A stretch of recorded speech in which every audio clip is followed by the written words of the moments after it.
Hello, good morning, my grade 10 students. Today we're going to discuss the lesson 2 is the United States joins the war. The big idea here is the United States mobilized or moved a large army and navy to help the Allies achieve victory.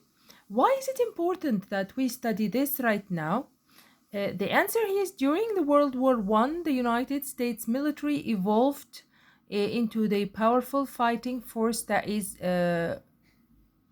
remains today. So the United States Army is one of the strongest, or actually the strongest power in the world right now.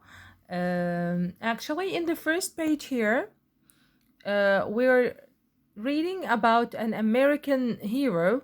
He was a pilot. His name is Eddie Rickenbacker. He's a famous fighter pilot in the World War One. I want you to read about him and how he started in another job. He was a racer, a race car driver. Then he moved to being a pilot. I would like you to read about him and read his. These are captions from his autobiography.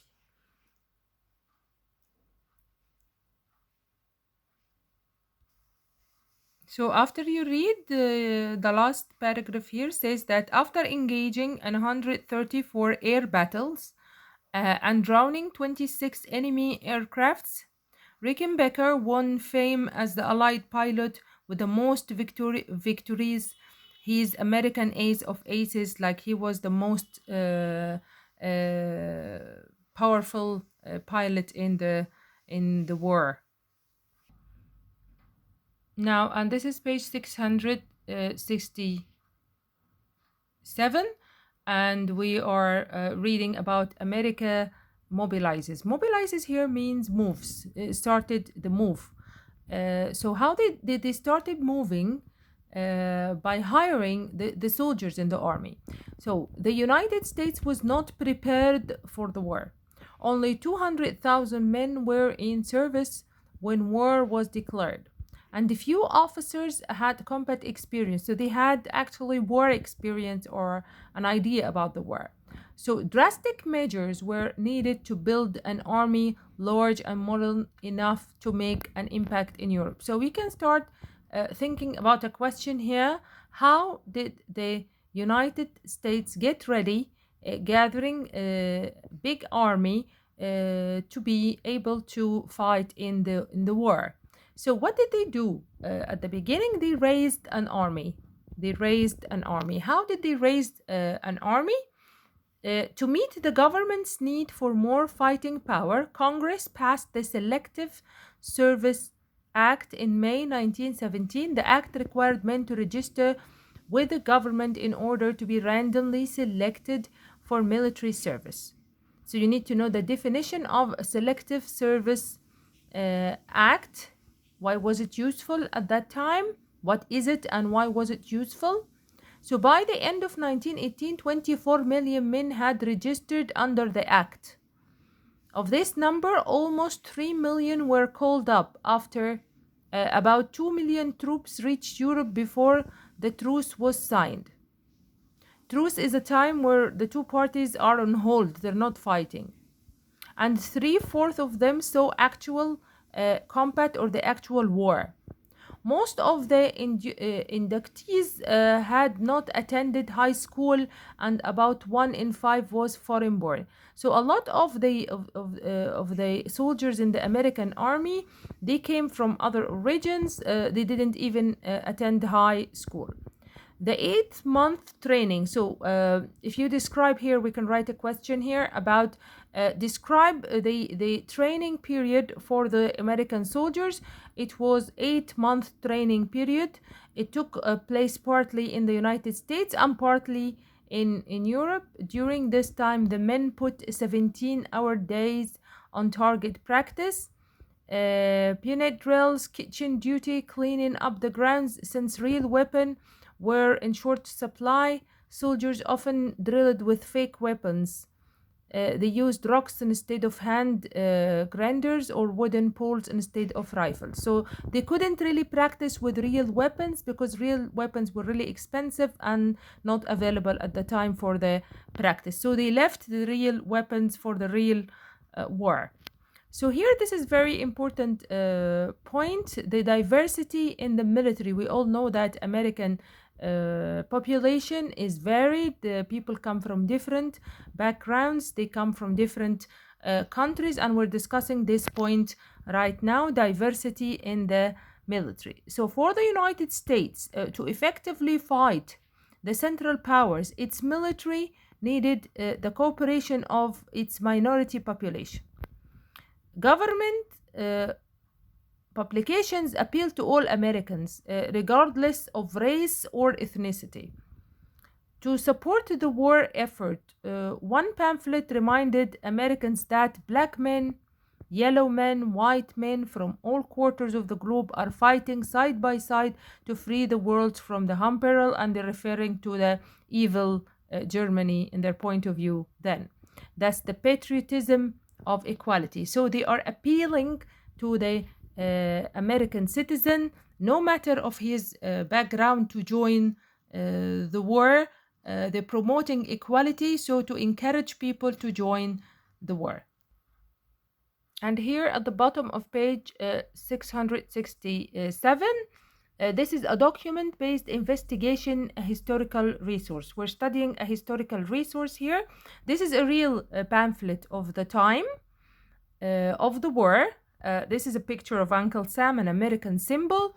What is he saying? He's saying, I want you for the U.S. Army nearest recruiting station. So here, this is an American symbol calling for Americans to join the army. So Uncle Sam, the recruiter. Recruiter is the one who hires soldiers or employees. Before motion pictures of the television were commonplace, the poster was an important visual medium. Easily produced and displayed, posters captured the immediate attention of the public. In an effort to increase military recruitment, the US government hired artists to create posters to appeal to a sense of patriotism in young men. James Montgomery's flag's portrayal of a stern Uncle Sam became the most famous recruiting poster in the American history. And we have two questions here I need you to answer. How does the poster use patriotic symbolism?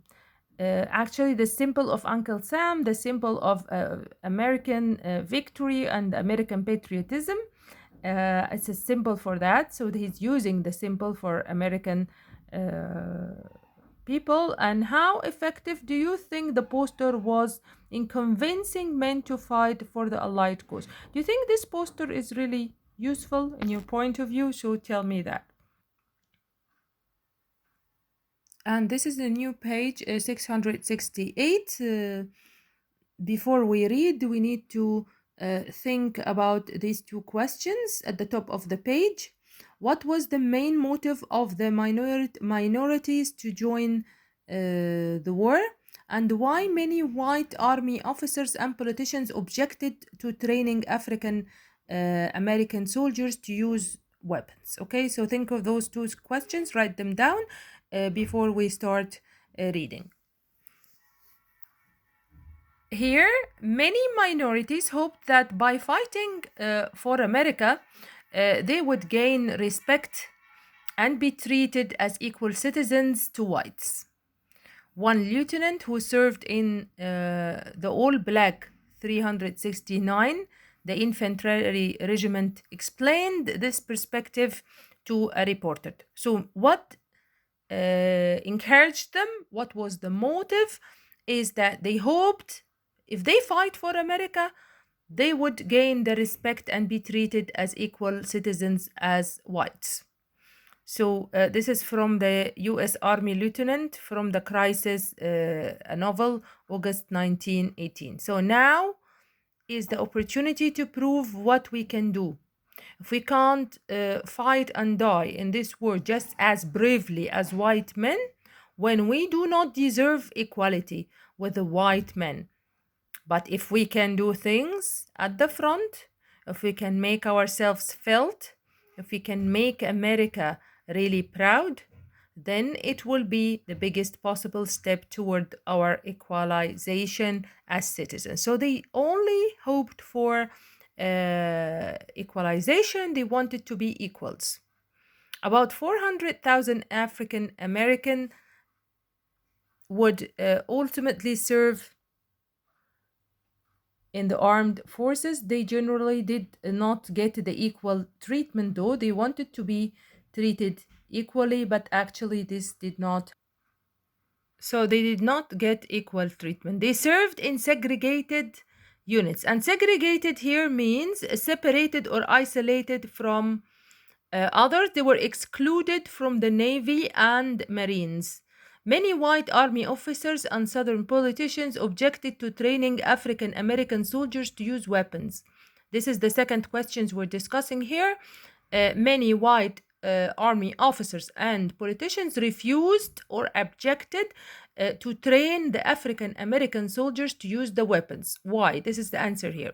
They feared that if these black soldiers might pose a threat after the war. So if they learned how to use the weapons, they might fight the American authorities later for their rights. So most African Americans were assigned to non-combat duties, any duties without using the weapons. Although there were exceptions, the 369, the infantry regiment, or a part of the military, saw more continuous duty on the front lines than the other American regiment. Two soldiers of the 369, Henry Jensen and Needham Roberts, were the first American to receive France's highest military honor. Also, here we're talking about in the next paragraph about the Native Americans, and they needed to be registered for the war. This part is about the Native Americans, and next we're talking about the Hispanics. So the question here about the Native Americans. America benefited from Native Americans who joined the army, and you need to explain why.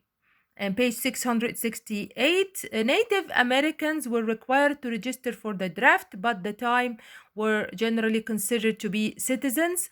Nonetheless, it was estimated 10,000 Native Americans served in the military. Many did. They were so eager to gain war honors and maintain the warrior tradition of their native people.